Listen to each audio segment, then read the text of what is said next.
오늘 다루는 본문은 다니엘서 2장의 전반부입니다.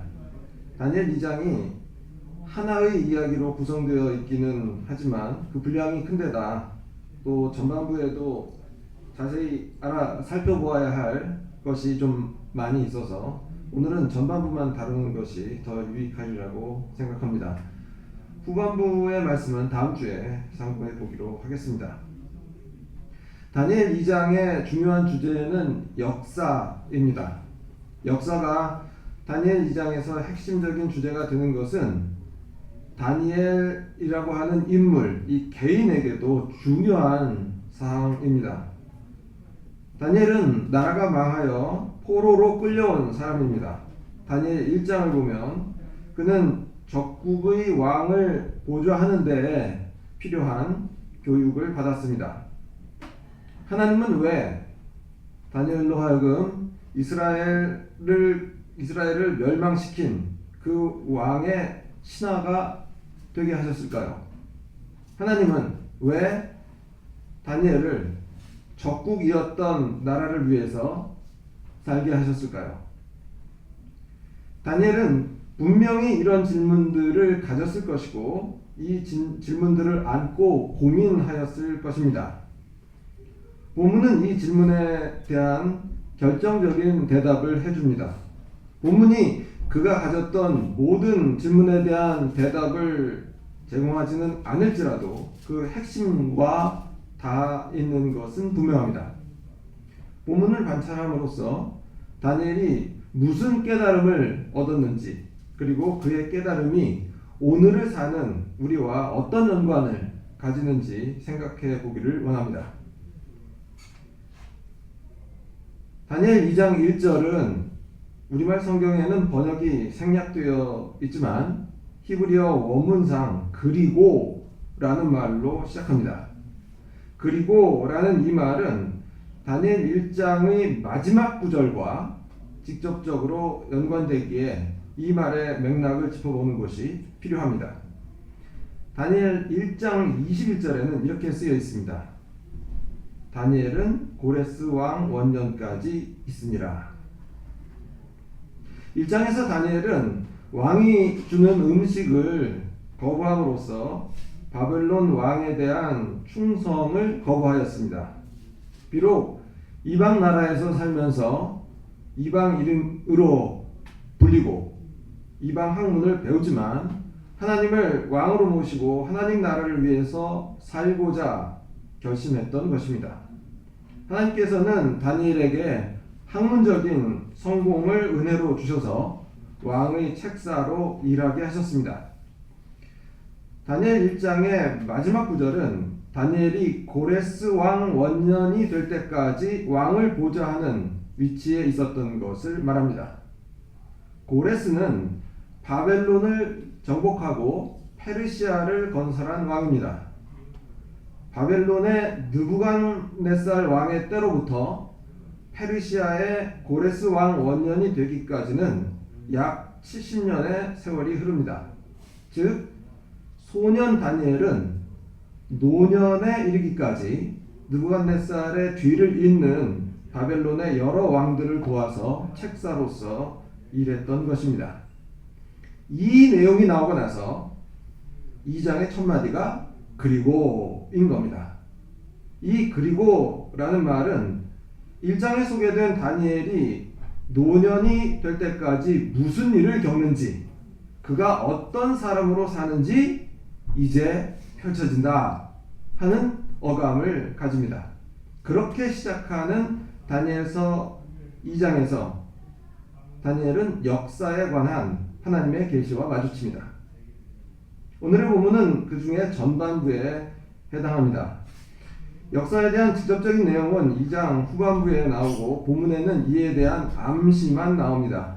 그러나 본문은 다니엘이 2장 후반부에 쓰여 있는 하나님의 계시를 이미 깨달은 상태에서 그를 찬양하는 모습을 보여줍니다.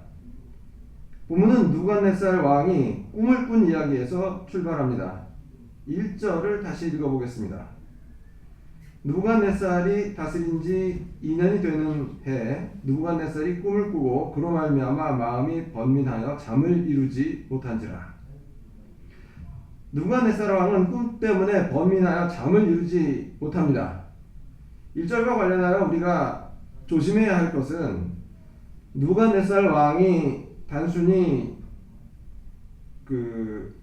뒤숭숭한 꿈을 꾸고서 심리적으로 불안해하는 그러한 사람으로 취급해서는 안 된다라는 겁니다.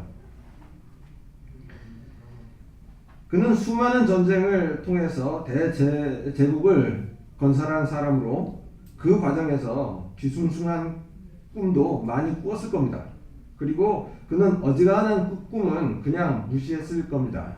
그런데 이번에 꾼 꿈은 그의 마음을 번민하게 하였습니다. 이 번민은 그가 꾼 꿈이 어쩌다가 꾸게 된 악몽이 아니라 범상치 않은 꿈이었음을 시사합니다. 그 꿈이 신적인 계시라고 직감했던 것으로 사료됩니다. 날이 밝자 느부갓네살은 박수와 술객과 점쟁이와 갈대와 술사를 자기 앞으로 부릅니다. 여기에는 이렇게 박수, 술객, 점쟁이, 갈대와 술사 이 네 개의 직책이 나란히 언급됩니다. 이 네 직책은 바벨론이 보유하고 있는 지혜의 특화된 부분들을 나누어서 담당하였습니다. 하지만 서로 겹치는 영역들이 있었기에 밀접하게 연관되어 있기도 했습니다. 다니엘 1장에서 다니엘과 그의 세 친구는 이 영역들을 모두 망라하는 교육을 받은 바 있습니다. 이를 가리켜서 1장 17절은 이렇게 말합니다. 하나님이 이 네 소년에게 학문을 주시고 모든 서적을 깨닫게 하시고 지혜를 주셨으니 다니엘은 또 모든 환상과 꿈을 깨달아 알더라. 느부갓네살은 지난밤에 꾼 꿈의 의미가 무엇인지 알아내기 위해서 바벨론의 모든 지혜를 동원하고자 네 직책에 있는 사람들을 모두 불러 모은 것입니다. 이 네 직책의 담당자들은 본문의 나머지 부분에서 갈대아 술사, 갈대아인 또는 지혜자라고 통칭됩니다. 이 네 직책을 일일이 나열하는 불편함을 줄이려고 한 단어로 전체를 대신하는 것입니다. 3절을 보면 느부갓네살은 갈대아인들에게 이렇게 말합니다. 내가 꿈을 꾸고 그 꿈을 알고자 하여 마음이 번민하도다. 이 말에서 중요한 것은 그 꿈을 알고자 하여 라는 표현입니다. 그 꿈을 안다 하는 표현에 담긴 느부갓네살의 의중이 무엇인가 하는 것이 왕과 갈대아인 사이의 그 대화의 중요한 관건이 됩니다. 느부갓네살의 의중을 정확하게 간파하지 못한 갈대아인들은 4절에서 왕이 꿈을 말씀하시면 우리가 해석을 말씀드리겠습니다 라고 말을 합니다. 그들의 말은 너무나도 당연하고 자연스러운 반응이었습니다. 그 꿈을 알고자 한다 하는 느부갓네살의 말은 꿈에 대한 해석을 듣고 싶다는 의미로 전달될 수밖에 없었고, 갈대아인들은 자연스럽게 그 해석을 위해 먼저 꿈의 내용을 들려달라고 청했던 것입니다. 이 지점에서 참고로 말해 두어야 할 것이 있습니다. 이제까지 히브리어로 쓰여져 있던 본문은 이 말부터 아람어로 바뀝니다. 이 사안은 본문 뒤쪽에 가면 중요해집니다. 갈대인들의 대답을 듣고 느부갓네살은 5절 6절에서 자기가 의도한 바가 무엇인지 명확하게 밝힙니다. 느부갓네살이 그들에게 요구했던 바는 자기가 꾼 꿈의 내용과 그 해석을 말하라는 것이었습니다. 느부갓네살은 이 요구와 함께 그들이 꿈과 해석을 둘 다 말하지 못할 경우 그들이 받을 끔찍한 형벌과 반대의 경우 그들이 받을 상을 이야기합니다. 갈대아인들이 얼마나 황당했을지 여러분 짐작이 가십니까? 꿈의 내용을 알아야 해몽을 하든지 말든지 할 거 아니겠습니까? 그들은 왕의 어처구니 없는 요구에 자기들이 처음 했던 청을 반복합니다. 꿈의 내용을 들려주시면 그 해석을 말씀드리겠습니다. 대화가 진전이 되지를 않고 제재를 맴돌면서 이 분위기가 사뭇 험악해집니다. 느부갓네살은 갈대아인들이 시간을 지연하려고 한다고 그들을 윽박지릅니다. 그러면서 본인이 꾼 꿈의 내용을 먼저 말해야 그 해석도 믿겠다고 잘라 말합니다. 느부갓네살이 단순히 꿈의 해석만 요구하지 않고 자기가 무슨 꿈을 꾸었는지까지 말하도록 요구하는 이유가 무엇인가 하는 질문이 생깁니다. 이 질문에 대해 적지 않은 사람들이 느부갓네살이 자기가 꾼 꿈을 기억하지 못하기 때문이라고 생각합니다. 일리가 있는 생각입니다. 본문을 우리말로 번역한 번역자도 그렇게 생각한 것으로 추측됩니다. 9절 중간에는 이제 그 꿈을 내게 알게 하라, 이제 그 꿈을 내게 알게 하라 라고 하는 표현이 나오는데 이 번역이 그러한 심증을 갖게 만듭니다. 이 번역문은 마치 느부갓네살이 자기가 꾼 꿈을 잊어버리고 나서 그 꿈을 다시 알게 해달라고 요구하는 말인 것처럼 보입니다. 그러나 아람어 원문은 여기서 알다 라는 동사가 아니라 말하다 라는 동사를 사용합니다. 즉 이 문장은 이제 그 꿈을 내게 알게 하라가 아니라 이제 그 꿈을 내게 말하라 라고 번역하여야 옳습니다. 느부갓네살의 어조로 미루어 보아 그는 자기 꿈을 망각하지 않았습니다. 그는 갈대아인들이 그 꿈에 대한 해석을 할 수 있는 능력을 보유하고 있는지 시험하려는 태도를 보입니다. 그 꿈의 내용을 말할 수 있어야 그에 대한 해석도 믿을 수 있다는 겁니다. 말하자면 꿈의 내용이 알려진 후에 그 꿈에 대해서 이러쿵저러쿵 이야기하는 거 그거 별로 신빙성이 없다는 것입니다. 느부갓네살이 자기 꿈을 선명하게 기억하지 못했다고 하더라도 최소한 어렴풋한 기억은 가지고 있었습니다. 그렇지 않고서는 그가 갈대아인들을 이런 식으로 시험하는 태도를 가질 수 없었을 것입니다. 그러나 갈대아인들이 보기에 이와 같은 정황이 느부갓네살의 요구를 정당화해 주지는 못합니다. 그들은 이 세상에 느부갓네살이 내놓은 사안을 해결할 사람이 없으며 세상의 어느 왕도 그러한 요구를 한 일이 없다라고 항변합니다. 11절에는 갈대아인들의 항변을 마감하는 말이 실려 있습니다. 11절 같이 한번 읽어볼까요? 왕께서 11절 같이 읽습니다. 시작.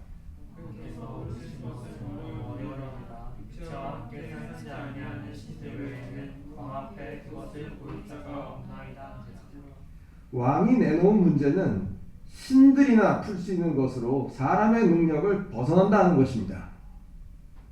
이 말에서 육체와 함께 살지 아니하는 신들이라는 표현은 주목할 만합니다.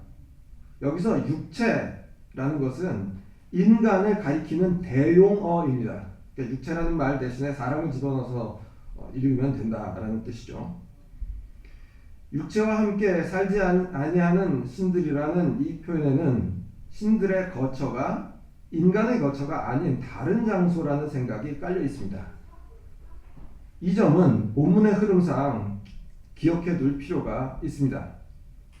하지만 더 중요한 것은 느부갓네살이 내놓은 사안이 신들이나 해결할 수 있는 것으로 사람의 한계를 넘어선다라는 갈대아인들의 논지입니다.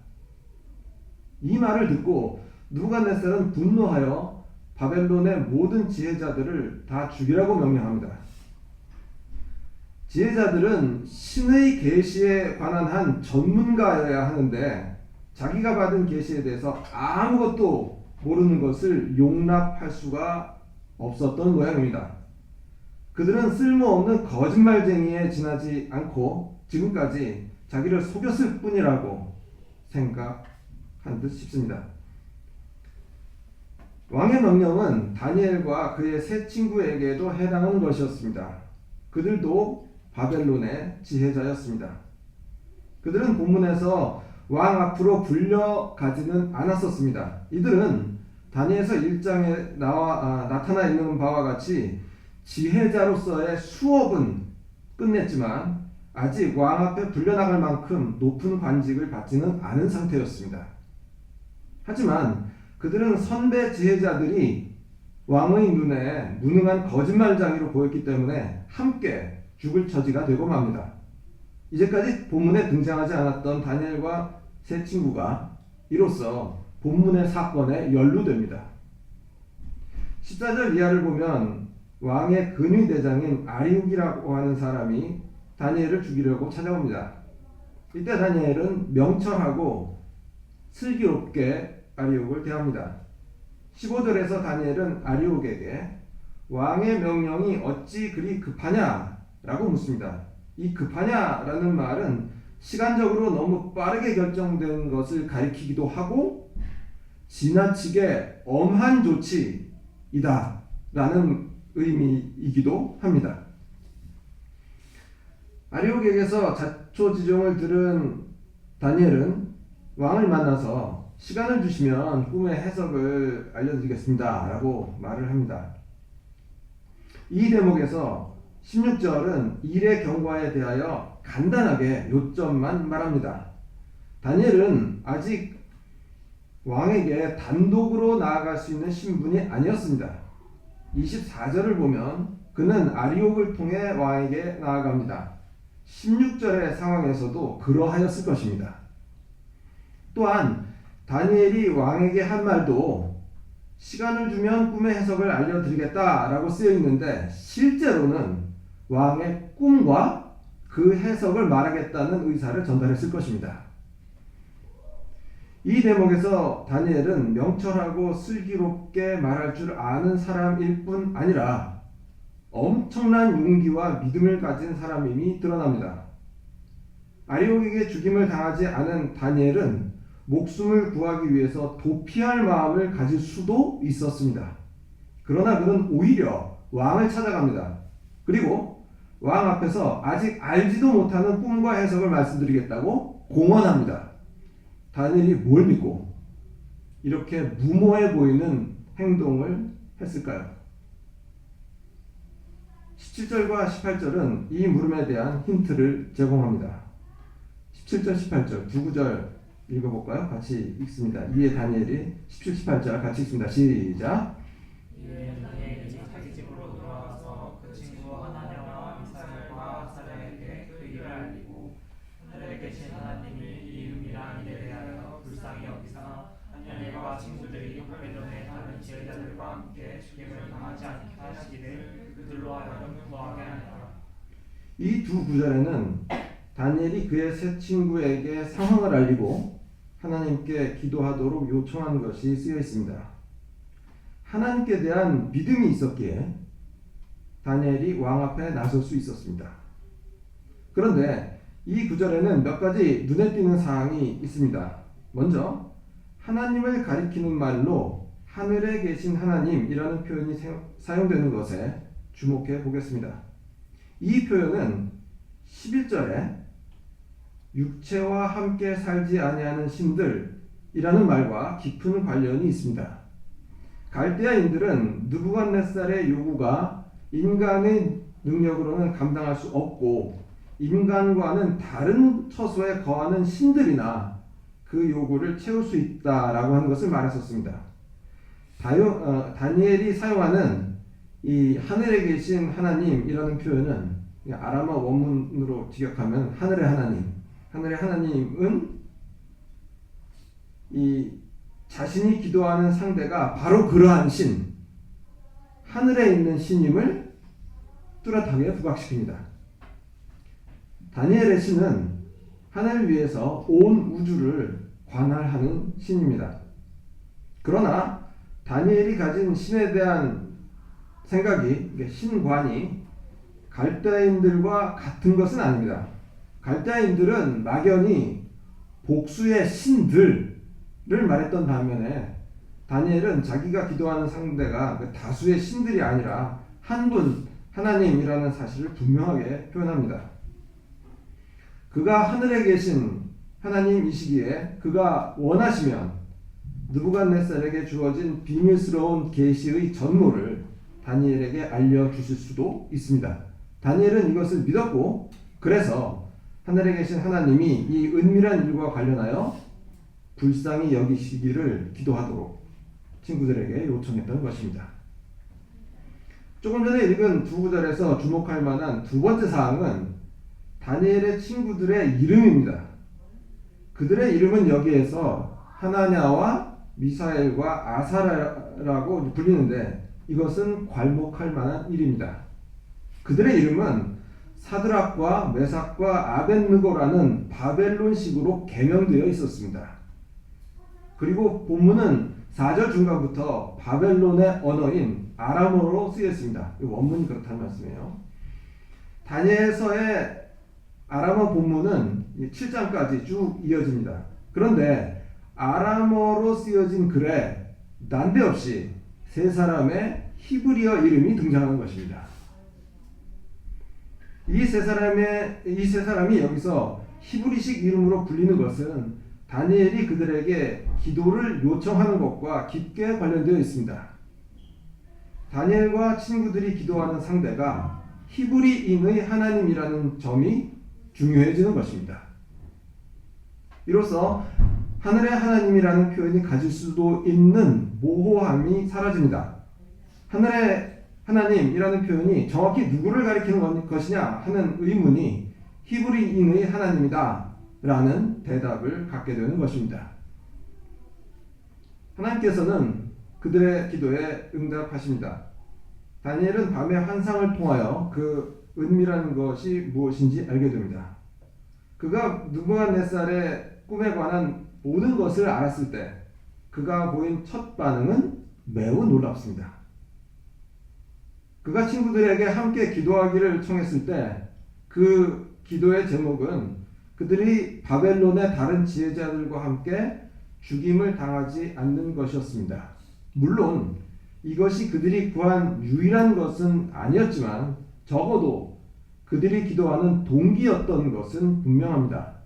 그런데 하나님께서 다니엘에게 은밀한 것을 알리시자 다니엘은 하늘의 하나님을 찬송합니다. 그가 목숨을 잃지 않게 된 것에 대한 기쁨과 감사가 아니라 은밀한 것을 알게 됨으로써 밀려온 감동이 다니엘을 사로잡았던 것입니다. 진리를 아는 것이 생명보다 귀한 그런 진리가 있습니다.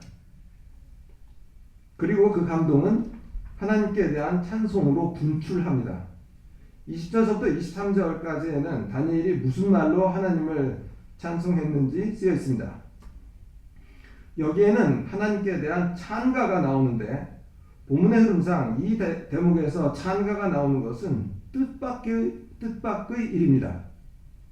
독자는 다니엘이 본 환상의 내용이 무엇인지도 모른 채 그의 고양된 반응만 보게 됩니다. 도대체 다니엘이 무슨 비밀을 알게 되었기에 이러는 것일까 하는 호기심이 생길 수밖에 없습니다. 게다가 네 구절에 걸쳐있는 이 찬가는 여기에 실리지 않아도 사건의 전개에 전혀 문제가 되지 않습니다. 오히려 이 찬가가 여기에 실림으로써 사건의 전개는 잠시 멈추게 됩니다. 그렇기 때문에 역설적으로 여기에 실린 찬가는 크게 주목받을 수밖에 없습니다.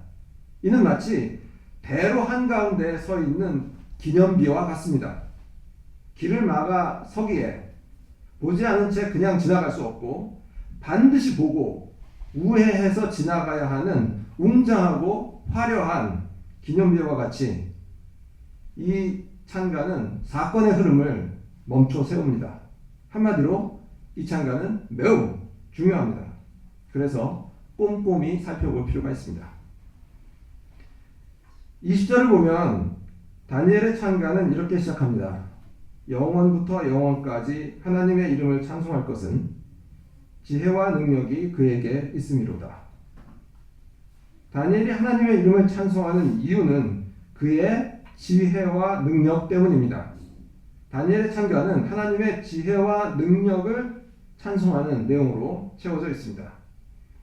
21절, 22절에는 그 지혜와 능력의 실제가 표현됩니다. 먼저 21절을 읽어보겠습니다. 같이 읽어볼까요? 21절 그는 때와 시작 그는 때와 계절을 바꾸시며 왕들을 폐하시고 왕들을 세우시며 지혜자에게 지혜를 주시고 총명한 자에게 지식을 주시는도다. 21절과 관련해서는 먼저 번역 문제를 이야기해야겠습니다. 그는 때와 계절을 바꾸시며 라는 말에서 계절이라는 번역어가 문제입니다. 이 계절이라는 우리말은 자연스럽게 봄, 여름, 가을, 겨울을 생각하게 합니다. 그러나 아람어 원문의 단어는 네 계절과 전혀 관계가 없는 말입니다. 번역자가 아마도 season이라고 하는 영어 번역을 참조한 듯한데 그랬는지 안 그랬는지 모르겠습니다만 계절이라는 번역어는 21절의 의미를 완전히 곡해합니다. 이 계절이라는 말은 조금 어렵더라도 시라는 말로 바꿔야 합니다. 21절에서 다니엘이 찬송하는 것은 하나님께서 때와 시를 바꾸시는 분이라는 점입니다. 시라는 단어가 좀 이렇게 불편하시면은 시대라는 뜻으로 생각해도 좋습니다. 하나님께서 때와 시를 바꾸시는 분이라는 사실은 그가 왕들을 폐하시고 왕들을 세우심을 통해 직접적으로 드러납니다. 예수께서 승천하실 때 하셨던 말씀을 참조하면 그 뜻이 더욱 선명해집니다. 사도행전 1장 6절을 보면 제자들이 예수께 주께서 이스라엘 나라를 회복하심이 이때니까 라고 묻습니다. 이때 예수께서는 이렇게 대답하십니다. 때와 시기는 아버지께서 자기 권한에 두셨으니 너희가 알바 아니요. 때와 시기는 아버지의 권한에 있다. 이스라엘 나라가 다시 세워지거나 그렇지 못하거나 하는 것, 그리고 그 때와 시기는 하나님께서 결정하시는 것이다. 이게 예수님의 대답입니다. 본문에서 다니엘은 내용상 예수님께서 하셨던 말씀과 똑같은 것을 가지고 하나님을 찬송하는 것입니다. 나라가 서고 망하는 것, 왕이 즉위하고 패망하는 것, 그 때와 시가 하나님의 손에 달려 있다는 것입니다. 그러니까 계절하고 관계없어요. 환상을 통해 다니엘은 때와 시에 대한 하나님의 무제한적 주권, 달리 표현하자면 역사를 주관하시는 하나님의 능력을 뼈에 사무치도록 깨달았던 것입니다. 이는 다니엘이 알게 된 느부갓네살의 꿈의 내용이 하나님께서 역사를 주관하심과 연관된다는 것을 강하게 시사합니다. 말하자면 다니엘 2장 후반부에 나오는 꿈 해석의 복선이 여기에 깔려있는 것입니다. 이제 21절 하반절을 살펴보겠습니다. 지혜자에게 지혜를 주시고 총명한 자에게 지식을 주시는도다. 이 부분에서 하나님은 지혜와 지식의 근원으로 표현됩니다.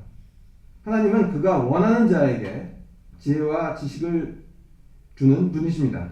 이 점은 하나님께서 역사를 아는 지혜를 다니엘에게 주심으로써 다니엘이 그것을 알게 되었음을 가리키기도 합니다. 다니엘은 하나님을 역사의 흐름을 주관하시고 그 계획을 알려주시는 분으로서 찬양합니다. 역사의 흐름을 주관하시고 그 계획을 알려주심, 이것이 다니엘의 노래에서 지혜와 능력이라고 표현되는 것입니다.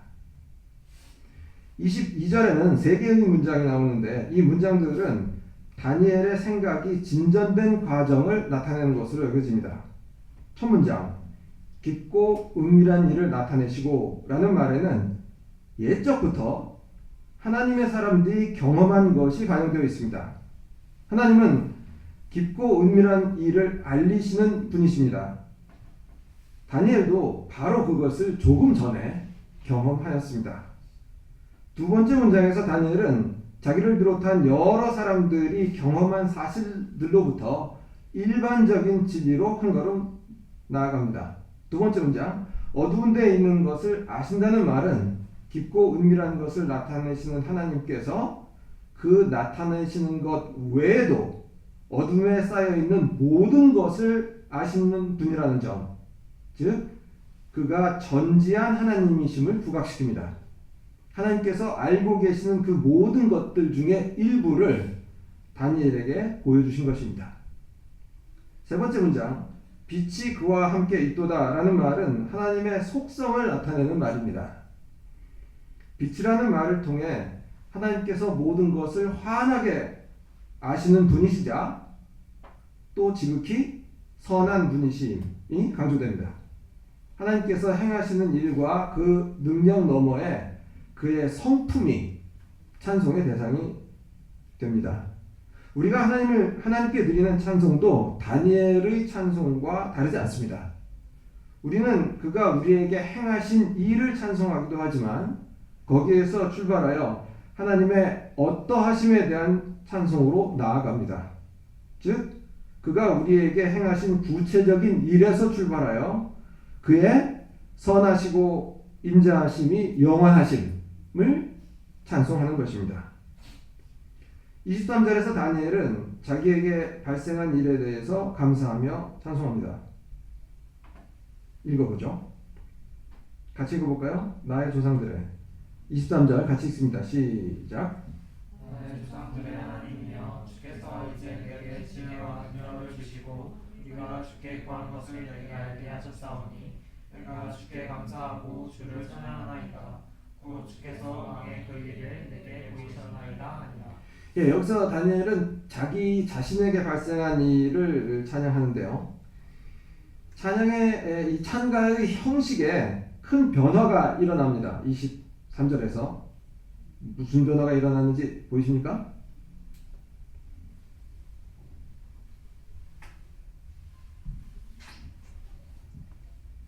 다니엘은 이제 직접 하나님께 말합니다. 앞서 하나님은 3인칭으로 계속 그라고 불렸습니다. 이때까지 쭉 그랬어요. 근데 23절 여기에서는 하나님이 2인칭의 상대자가 되는 것입니다. 하나님은 이제 너, 당신에 해당하는 식으로 불립니다. 이로써 하나님의 그 다니엘의 찬가는 강렬한 직접성을 가지게 됩니다. 이 구절과 관련해서는 두 가지 사항을 더 주목해 보겠습니다. 첫째, 23절에서도 이 찬가의 핵심 주제인 지혜와 능력이 다시금 명시적으로 언급됩니다. 20절은 하나님을 가리켜 지혜와 능력이 그의 것이라고 찬송한 바 있는데 여기서는 그 하나님께서 지혜와 능력을 다니엘 자신에게 주셨음을 찬송합니다. 지혜의 능력의 하나님께서 지혜와 능력의 하나님께서 다니엘로 하여금 지혜와 능력의 사람이 되게 하신 것입니다. 또 한 가지 주목해야 할 것은 다니엘이 하나님을 나의 조상들의 하나님이라고 부르는 겁니다.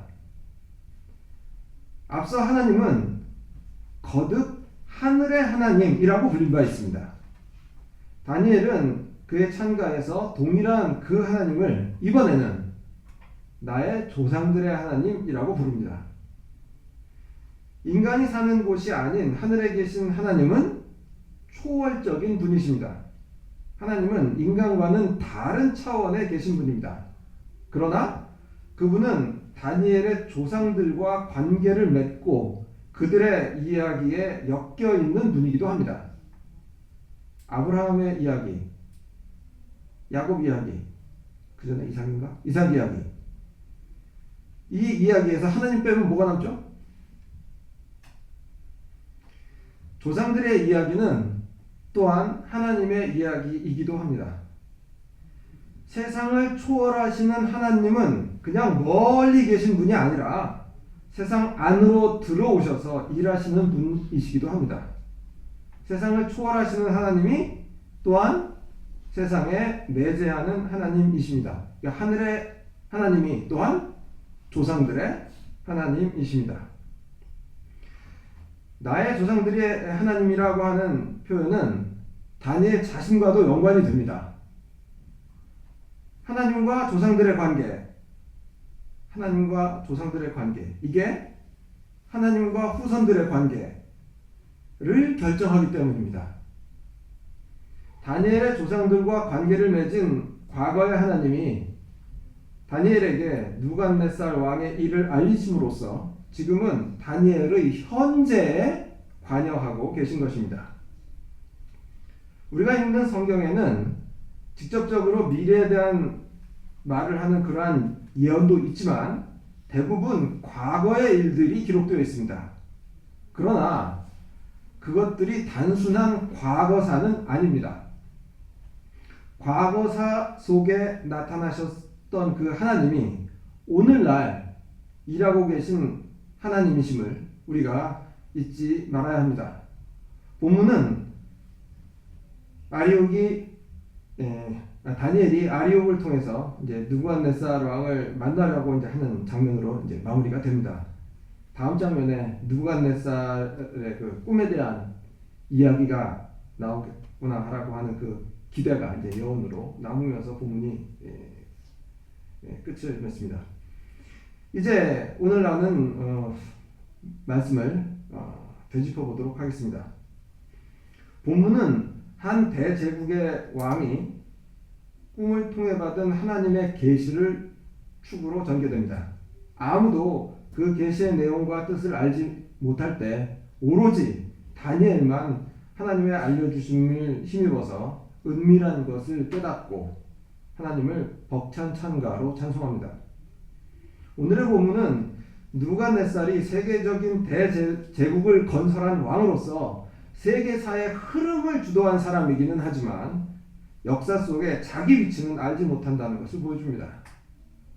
그는 맹목적인 힘을 가지고 있을 뿐입니다. 반면 그가 멸망시킨 나라에서 끌려온 청년 다니엘은 하나님의 지혜와 능력을 받아 역사가 어디로 흘러가는지 이해합니다.